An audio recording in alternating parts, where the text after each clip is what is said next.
This is a quick tutorial to show you how to use Poll Everywhere to recognize which participants, i.e. your students, are responding, so you can see their responses. This has been a request from some faculty.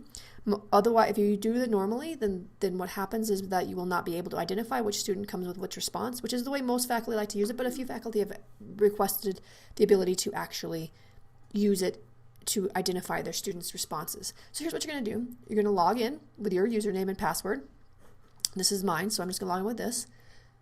So we log in to Poll Everywhere. You just go to Poll Everywhere and then log in.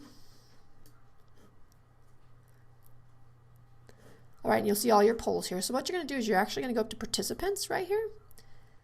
And you're going to say invite new participants. So you have two options here. You can actually take your email list and copy and paste it in here if you want, but the easier way might be to actually do a participant registration link. So what you would do then is you could just copy and paste this.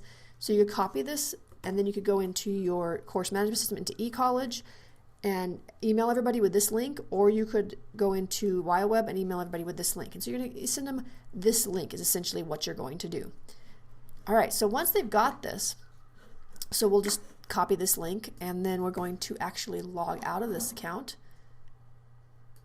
and then we will go create a new, we'll go to that link. So I just pasted that link that I just had into a new window, and we're going to get a participant registration. So you're going to have students, this is what you'll get when you go here and say register my account. So now what it says is that you need to read this, and it says that UW Poll Everywhere, which is our UW account, and the sub-users on this account will be able to identify your responses. So when a student does this, then people will be able to identify their responses. They have to agree and create the account. So, and now we have an account, and then your students will go in and have an email address, and then they'll put in their phone number, and then they'll update that.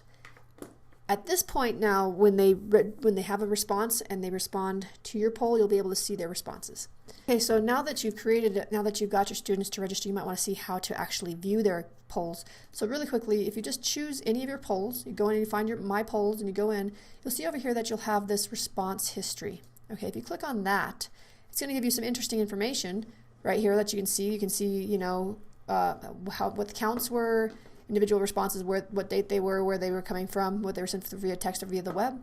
You can do all kinds of other stuff, and you can download a spreadsheet. You can go say show participants, and this will show you actually if they're registered. Now clearly if they're not registered, you're going to get unregistered, but if they're registered, it's going to show you where they are. So that's the important part.